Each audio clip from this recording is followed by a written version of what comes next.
بسم اللہ الرحمن الرحیم۔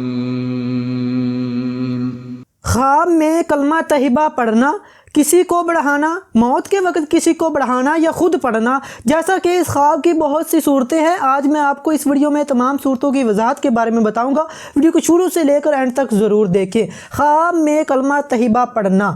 اگر کچھ خواب میں کلمہ طیبہ پڑھے تو تمام گناہوں کے ختم ہونے، آخرت میں شفاعت ہونے، دنیا جہاں کی نعمتیں ملنے، عزت و مرتبہ بلند ہونے، فتح حاصل ہونے، متقی و پرہیزگار ہونے، دکھ درد مشکلات ختم ہونے، دل کی حسرت پوری ہونے، خوشخبری پائے، مال و دولت بے شمار پانے، آخرت نیک ہونے،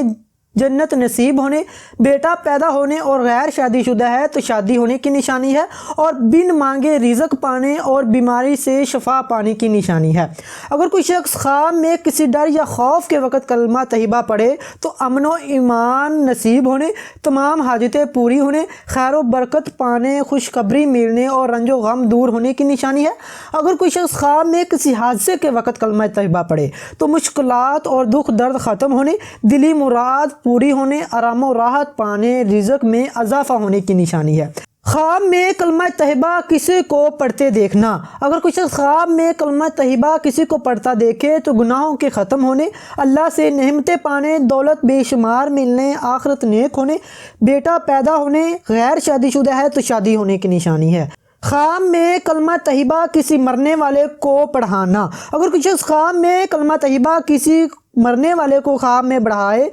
تو یہ خود اس کے سامنے کلمہ طیبہ پڑھے تو نیک ہونے، متقی و پرہیزگار ہونے، دنیا اور آخرت میں سرخ روح ہونے، رزق بے شمار پانے اور خوشی اور خوشخبری ملنے کی نشانی ہے۔ خواب میں موت کے وقت خود کلمہ طیبہ پڑھنا، اگر کچھ اس خواب میں موت کے وقت خود کلمہ طیبہ پڑھے تو دولت مند ہونے، عیش و عشرت پانے، گناہوں کے ختم ہونے، جنت نصیب ہونے اور بیماری سے شفا پانے اور عزت و مرتبہ بلند ہونے کی نشانی ہے۔ خواب میں کلمہ طیبہ کسی کو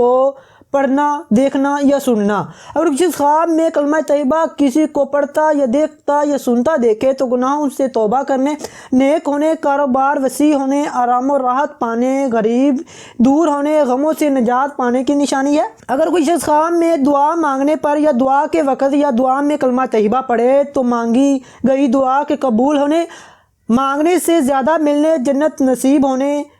شرک سے پاک ہونے، مقصد حاصل ہونے، رزق بے شمار پانے، بیٹا پیدا ہونے اور غیر شادی شدہ ہے تو شادی ہونے کی نشانی ہے۔ امید کرتا ہوں کہ آپ کو ہماری آج کی ویڈیو اچھی لگی۔ اس کو لائک کریں، شیئر کریں اور ہمارے چینل کو ضرور سبسکرائب کریں۔ شکریہ۔